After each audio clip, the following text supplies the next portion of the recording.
Aunty నమస్కారం aunty. ఉమ్, బాగున్నారా? బాగున్నామమ్మా. ఏం చేస్తుంటారు ఆంటీ మీరు ఇక్కడ? షిప్పింగ్ చేస్తాం. టిఫిన్ చేస్తారా?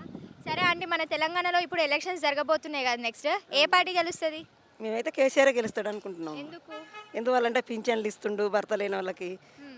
ఇప్పుడు రైతు బంధు అని, రైతు బీమా అని, ఇట్లా లేని వాళ్ళకి ఏం డబల్ బెడ్రూమ్లు అని అయ్యని ఇవని అన్ని సాయం చేస్తుండని ఇంకా ఆయన వస్తాడని అనుకుంటున్నాం మేము. అంటే ఇప్పటివరకు మీకు తెలంగాణ ప్రభుత్వం నుంచి ఏమేమి వచ్చాయి? ఏం లేదమ్మా, భర్త అంకుల్ చనిపోయిండు.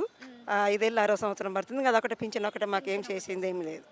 అంకుల్ ఎలా చనిపోయారు? క్యాన్సర్ వచ్చి చనిపోయిండు. ఏం లేదు, వెనక ముందు ఏం లేదు, కష్టం చేసుకొని బతకటమే. ఏ సొంత ఇల్లు ఉందా మీకు? లేదు, ఊళ్ళో ఇల్లు డబుల్ బెడ్రూమ్ వచ్చిందా మరి? మొన్న పేరు వెళ్ళిందని కానీ అది వచ్చిందనక మనకి నేను కన్ఫామ్ లేదు, చేయలేదు. చాలా మంది ఇప్పుడు రేవంత్ రెడ్డి కూడా విన్ అవుతాడు అని చెప్పేసి చాలా మంది అంటున్నారు. అది నిజమే? సీఎం అయితే ఎట్లుంటుంది మళ్ళా? ఈయన కేసీఆర్ వస్తే బాగుండదని అంటున్నాం. ఎవ్వరు అవసరం లేదు, మాకు కేసీఆర్ ఒకరు వస్తే చాలు అనుకుంటున్నారు. మళ్ళీ కేసీఆర్ అనుకుంటున్నారు. అనుకున్నా చేసినా మనకు తెలిసిన వాళ్ళు చెప్తున్నాం అంతే. ఇంకా అంతే, మనకి ఏం లేదు. అంకుల్ చనిపోయిన ఇలా అంకుల్ కూడా ఇల్లనే చేసేవాడు. ఇలా అయినా మా అంకుల్ అందరు ఇళ్ళని క్యాన్సర్ వచ్చి చనిపోయింది. ఇంకొకదాన్ని ఒక అమ్మాయి ఉంటే పాప పెళ్లి చేసినాం, పిల్లలు అయిపోయారు, ఒకదాన్నే ఉంటారు. కళ్యాణ లక్ష్మి వచ్చిందా మరి? లేదు, పాప అప్పుడు పెళ్ళప్పుడు లేదు, ఇది ఇప్పుడు పెట్టారు.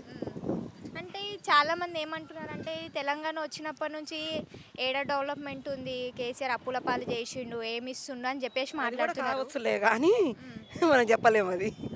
మాకైతే ఈ రైతు బజార్లన్నీ గవర్నమెంట్ 20 సంవత్సరాలు అయింది ఇలా పనిచేసి. 20 సంవత్సరాల నుంచి ఏం లేదు. గవర్నమెంట్ అన్నా చేస్తాడేమో అని అంటారు కానీ ఈ రైతు బజార్ల మటుకు గవర్నమెంట్ చేసింది లేదు, ఏది లేదు. మాకు పేదలకు ఏం చేసింది ఏం లేదు. ఇక్కడ ఈసారి ఏమైనా చేస్తారని అనుకుంటున్నారా? ఏమనుకుంటున్నాం కానీ అది మరి జరుగుతుందా జరగదా అనేది తెలియదమ్మా, అంతే. అంటే ఇంతకు ముందు తెలంగాణ రాకముందు కూడా మీరు ఇక్కడనే పని చేసినారు కదా, అప్పుడు ఎట్లుండే ఇప్పుడు ఎట్లా? అప్పుడు అట్నే ఉంది, ఇప్పుడు ఇట్నే ఉంది. ఏం చేంజ్ అయితే ఏం లేదు, చేంజ్ ఏం లేదు. అయితే తెలంగాణ ప్రభుత్వం నుంచి మంచి మంచి పథకాలు అన్నీ వచ్చాయి కదా, కానీ మాకు ఏ పథకాలు ఇవ్వలేదు, ఏ లేవమ్మా. మా బతుకు ఇంతే ఉంది, మేము ఇంతే ఉన్నాం. 9,000 జీతం మాకు. ఇక జీతాలు కూడా కండక్టర్ తరఫున చేస్తాం మేము ఇక్కడ, అంతే. పెన్షన్ ఎంత వస్తుంది? పింఛన్ 2,000. 2,000 కూడా సరిపోవట్లే. వీటిని ఇంకా అప్పు చేసుకోవడం, తినటం, ఇక ఏమన్నా ఉంటే బంగారం కూడా అవసరానికి లేకుండా అవి కూడా పెట్టుకుని తెచ్చుకోవటం, ఏం లేదు, ఇంతే. ఇక ఈసారి పెంచిండు కదా, పెంచిందంటే ఇంకా వీళ్ళు అనలేదు కదా, అన్నాడు కానీ ఇవ్వలేదు కదా, స్టార్ట్ కాలేదు. ఇక ఇంతే రెక్కలు చేసుకొని బతకటం, ఇంతే. మీ లోకల్ ఎమ్మెల్యే ఎవరు? మాకు లోకల్ కృష్ణారావు ఎమ్మెల్యే. కృష్ణారావు ఎట్లుంది ఆయన? కూకట్పల్లిది మీ ఎక్కడ? మీ ఏరియా ఎక్కడ అంటే? ఇక్కడ సంతాన్ నగర్, ఈ సనత్ నగర్ తర్వాత జినకలవాడ సైడ్. ఎట్లుంటది ఇప్పుడు? మొన్నటి వరకు అయితే ఇప్పుడు కమిటీలు మహిళా సంఘం గ్రూపులకి కమిటీలు కట్టించిండు, రోడ్డు పోపించిండు, డెవలప్ అయ్యి కొద్దిగా చేస్తుండు. ఆయనైతే డెవలప్మెంట్ చేస్తుండు. ఆయన కూడా ఇదే తెలంగాణ తరపున ఇచ్చి కదా, అన్ని బాగా చేస్తున్నాం. మీకు ఎప్పుడైనా ఏమైనా ప్రాబ్లమ్స్ ఉన్నప్పుడు పోయి అడిగితే రెస్పాన్స్ అవుతాడా మరి? ఇంకా మేము ఇంతవరకు మేము పేదవాళ్ళం పోలేదమ్మా, ఆయన దగ్గరికి వెళ్ళలేదు. ఇంకా మేము ఏదైనా ఉంటే చెప్పాలనుకుంటున్నాం కానీ మధ్యాహ్నం లీడర్లు చెప్తే పట్టించుకోరు. వాటర్ అన్నీ బాగుంటాయి, అన్ని బాగానే నడుస్తాయి, అన్ని బాగానే చేస్తున్నాయి. ఈసారి కూడా ఆయన గెలుస్తారనుకుంటున్నారా మరి? ఇక మేము అది అంత అనుకోలేదు, చెప్పండి. గెలుస్తాడని అనుకుంటున్నాం కానీ ఇంకా అది తర్వాత మన చేతులు ఏమి ఉండదు. ఓటు అంటే మేము ఎప్పుడు కూడా నాకు ఓటు వచ్చిన కాంచి ఊర్లో ఉన్నా కూడా మాది నల్గొండ డిస్టిక్, అక్కడ మిర్యాలు కూడా మేము ఎప్పుడైనా దీనికే వేసేవాళ్ళం. అప్పుడేమో చంద్రబాబు సైకిల్ గుర్తుకు వేసేవాళ్ళం, ఇప్పుడు ఈయనకి వేస్తున్నాం. కాంగ్రెస్ కంటే ఎప్పుడు వేయలేదు. పుట్టిన కాంచి కూడా మాకు ఓటు వచ్చిన కాంచి మాకు కాంగ్రెస్ అంటే పడదు, ఉండదు చెప్తున్నాం. నమస్కారం అంకుల్. నమస్తే. ఏం అంకుల్ మంచిగా కూర్చున్నారు ప్రశాంతంగా? ఏం చేద్దామమ్మా, మా బాధలు ఎవరికి చెప్పుకున్నా ఏం లాభం లేదు. వస్తే మా మనిషి అన్నప్పుడు సచ్చదాకా పుట్టినప్పటి నుంచి సచ్చదాకా ఒకటే బాధ, ఏదన్నా బాధనే ఉంటుంది. 2 బిడ్డలు, ఒక కొడుకు. 2 బిడ్డలు పెళ్ళిళ్ళు అయిపోయినాయి, ఒక కొడుకు. ఇక ఆయనకి పెళ్ళి చేయలేదు. మనలో ఇప్పుడు కొత్తగా జాబ్ ఎక్కాడు. ఇక కొన్ని రోజులు అయినాక 2-3 నెలలు ఆగి చూసి పెళ్ళి చేయాలి. పార్కింగ్లో ఉంటాం. ఎంత వస్తుంది మళ్ళీ?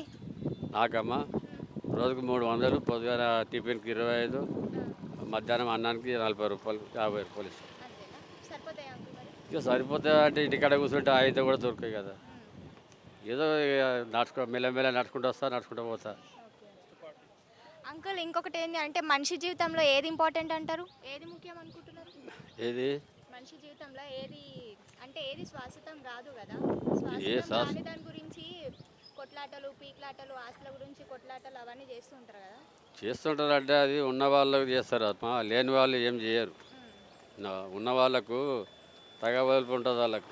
ఏంటంటే ఉన్నది కదా ఆస్తి, ఇంకా కావాలి ఇంకా కావాలి, మరి ఇంకో పక్కకున్నది అమరించుకోవాలి, ఒక ప్రకారం నడుస్తుంది. ఎంతవరకు చదువుకున్నారు అంకుల్ మీరు? నేనైతే ఊర్లో చిన్నప్పటి నుంచి ఊర్లో ఉన్న వ్యవసాయం చేసిన. ఆ తర్వాత 10 ఏళ్ళ పిల్లగానప్పటి నుంచి హైదరాబాద్కి వచ్చిన. ఇక అప్పుడు నేను బజ్జీల బండి పెట్టేది ఎస్ఎన్ఆర్ కమిటీల దగ్గర. తర్వాత చుడవపల్లి పెట్టేది నెత్తి మీద గంపెత్తుకొని కొన్ని రోజులు. అప్పుడు ఈ రైతు బజార్ వల్లే ఇంకా అప్పటి నుంచి 10 ఏళ్ళ పిల్లగానప్పటి నుంచి బేరం చేసుడే. ఇక నా పెళ్ళి అయిపోయింది, ఇద్దరు బిడ్డలు పెళ్లి చేసిన. ఇక మధ్యలో కొంచెం యాక్సిడెంట్ అయింది, లాల్ బంగ్లా అక్కడ డ్యూటీ చేసి వస్తుంటే ఇక అప్పటి నుంచి సాధన తెలియదు. ఇక దందా బంద్ చేసిన. ఈ పార్కింగ్గా ఏదో వచ్చిన కాడికి అని చెప్పి చేసుకుంటూ ఉన్నా. ఓకే అంకుల్, ఇంకొకటి ఏంటి అంటే ఇప్పుడు మన తెలంగాణలో నెక్స్ట్ ఎలక్షన్స్ జరగబోతున్నాయి కదా, తెలంగాణ ప్రభుత్వం పరిపాలన ఎట్లుంది, కేసీఆర్ గారి పరిపాలన ఎట్లుంది? ఇంకా మొత్తానికి డీటెయిల్ కాలేదు నా, ఇంకా డీటెయిల్ ఏది తెలియలేదు. తెలిసినప్పుడు కొన్ని రోజులు అయితే తెలుస్తుంది, ఏది ఎట్లా ప్రపంచం అంతా ఎట్లున్నది ఏం సంగతి అనేది తెలుస్తుంది. అప్పుడు వ్యవహారం అంతా బయటపడుతుంది అది. అంటే ఇప్పటి వరకు కేసీఆర్ గారి పరిపాలన ఎట్లుంది తెలంగాణలో? ఇప్పుడు వరకైతే నడుస్తూనే ఉంది, పర్వాలేదు. ఇంకా రాను ఎట్లా ఉంటుందో తెలియదు ఇక అది. అండ్ కేసీఆర్ ప్రభుత్వం నుంచి మీకు ఏమేమి వచ్చినాయి ఇప్పటివరకు? నాకు ఏమి రాలే అమ్మ, నేను చదువుకోలే, నాకు ఏది లేదు, పింఛన్ లేదు, ఏది లేదు, ఆ రేషన్ కార్డు లేదు, ఏది లేదు. ఉండే అప్లై చేసుకోలేరా మీరు? అంటే ఉండే అమ్మ, ఇట్లనే రేషన్కి పోయేది మా భార్య. రేషన్ కార్డు ఆధార్ కార్డు రెండు కూడా కొట్టి వచ్చింది. మళ్ళీ దానికి జిరాక్స్ అన్న ఉంటే ఏదో అప్లై చేద్దాం అని అనుకున్నా, జిరాక్స్ కూడా లేదు. ఇక అప్పటి నుంచి కొనుక్కొచ్చుకుంటున్నా, తింటున్నా, బస్ అంతే. అండ్ ఇంకొకటి, ఇప్పుడు రేవంత్ కూడా పోటీ అన్నట్టు ఉండు కేసీఆర్కి. అంటే ఒకవేళ ఇప్పుడు రేవంత్ రెడ్డి గెలిచే ఛాన్సెస్ ఉన్నాయి మన తెలంగాణలో? ఇంకా మా డీటెయిల్ ఇంకా కాలేదు, ఇది సురువు కాలేదు, డీటెయిల్ తెలుస్తలేదు. ఇంకా కొన్ని రోజులు అయితే జర డీటెయిల్ తెలుస్తుంది. అప్పుడు ఏది ఏ ప్రపంచం ఎవరు వస్తారు ఏం సంగతి అప్పుడు తెలుస్తుంది. ఒకవేళ రేవంత్ గారు సీఎం అయితే ఎట్లుంటుంది? ఇక అది ముందుది. ఇప్పుడు ఏడేసిన కొంగడి గానే ఉన్నది. మనం ఎట్లా చెప్తాం, మన ఈపీ మనకు కనిపిస్తలేదు. అవి తర్వాత సిటీ మీదకి వచ్చినాక అది కొన్ని విషయాలు చేసినాక ఏ ప్రపంచంలో ఏమేమి చేస్తుంది ఏం సంగతి మంచి చెడ్డ అంతా దేనికైపోతుంది అప్పుడు. అది బీజేపీ వచ్చే ఛాన్సెస్ ఉన్నాయా? బీజేపీ ఎట్లుంది? ఇక బీజేపీ నడుస్తూనే ఉంది. ఇంకా నాయకుడు ఈ రాజకీయం అన్ని రాజకీయాలు నడుస్తూనే ఉన్నాయి.